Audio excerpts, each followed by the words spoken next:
Oh, hey, it's Nicholas Rogers with the Big Timber Lodge, and you are here to see my review of the brand new Shield Arms Gen 3 S15 magazines for the Glock 43X or the Glock 48.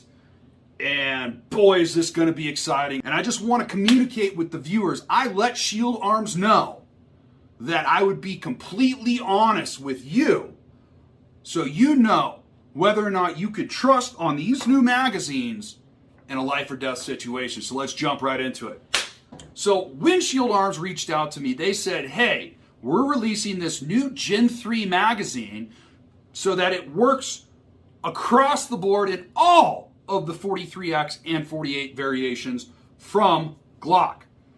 And they said the reason why the previous two generations of magazines, Gen 1 and Gen 2, haven't worked across the board is not because of the Shield Arms magazine, but because of the frame variations found in the Glock pistols. Now, you might agree with that or you might disagree with that, but if that's the case, and I haven't seen any other reviewer do this, they're using pistols that already worked with the Gen 1 or the Gen 2 mags from Shield Arms, and they're not trying a new one out.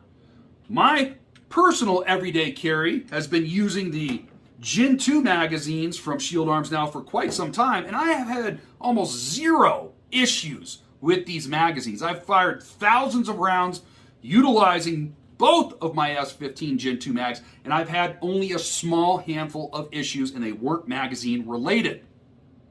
So, when I was talking to my wife, I said, it's not going to be fair to my viewers if I just review these new Gen 3 mags with my pistol that I know already works with the Shield Arm magazines. Would it be okay with you if I bought a new 43X MOS? She said, absolutely. So that's what I did. I purchased a brand new Glock 43X MOS to try out with these new Gen 3 magazines. Now, this pistol has never been fired before. It still has the polymer magazine catch and the polymer magazines. So what I'm going to do is I'm going to take this pistol to the range and just fire it with the OEM plastic mags to make sure that this pistol actually functions correctly. I don't want to put any sort of blame on the Shield Arms if I just, without testing this pistol, swap out the mag catch and throw in a Shield Arms Gen 3 mag and it doesn't function correctly, if it potentially could be the fault of the pistol. So you're going to be following me to the range. I'm going to shoot probably 100 to 150 rounds through this pistol with the plastic OEM mags just to verify that this pistol works, and if there's any sort of weird Glock break-in period, just to get through that rough hump. Then I'm going to be swapping out the polymer mag catch for one of these new metal mag catches, and then we're going to be going back to the range where I'm going to be using two of these S15 Gen 3 mags with a variety of 9mm ammunition. I don't just want to shoot one brand or one type of ammo. I want to shoot a large variety. Even on this table, I've got two different types of Federal, Herters, Fiocchi, 6 Hour, and ammo incorporated. I'm probably going to shoot even more. I want to put as many rounds through this pistol with these two magazines for you guys to see and make sure that you can trust it. Because that's the whole purpose of this review, is to let my viewers know that if there was a life or death situation, would you be able to trust one of these new Gen 3 S15 magazines, or are these magazines only going to be range mags that just carry 5 extra rounds? So let me shut up and let's get to it. Hey, me again. Before we get to the range and I start shooting through this 150 rounds of ammo to test out the new pistol, just want you to know, in case you can't tell, I am cranking up the speed of the video to 8 times. That way we can get to what everybody really wants to see.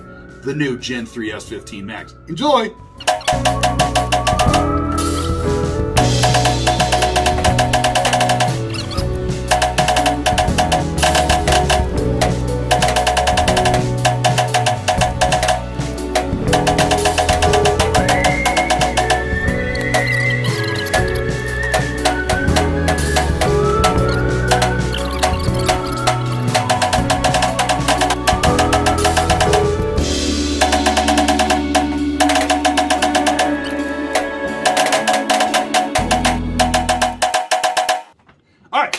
In the Big Timber Lodge, and I have the Glock 43X MOS in front of you, cleaned, and the polymer mag release button has been swapped out for the Shield Arms metal mag release. I also have the Gen 3 mag in front of me,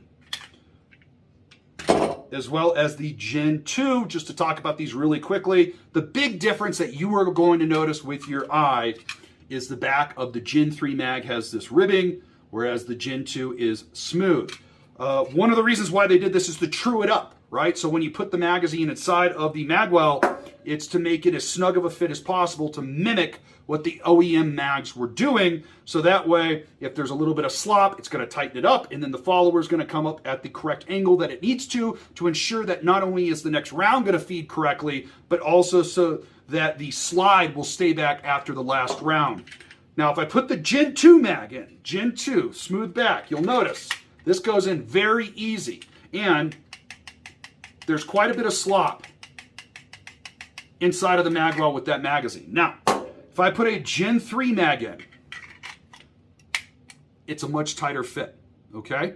Much tighter fit, and that has to do with a couple of reasons. But you'll notice here, a lot less slop inside of that magwell with that magazine. There's still a little bit of movement, which is, you need that, but a lot less movement, which is going to help ensure that that follower is going to be at the correct angle.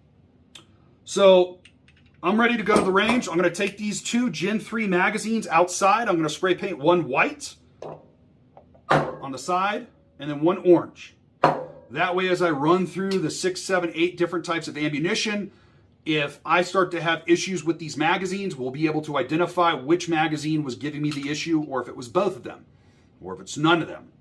That way we'll be able to put to rest whether or not it was the Glock's tolerance issues in their frames, like Shield Arms said, or if it was just quality control with the actual Shield Arms magazines.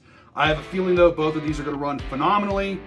I just got that good feeling. I want it to work, and I have a feeling it's going to work. So let's get back to the range.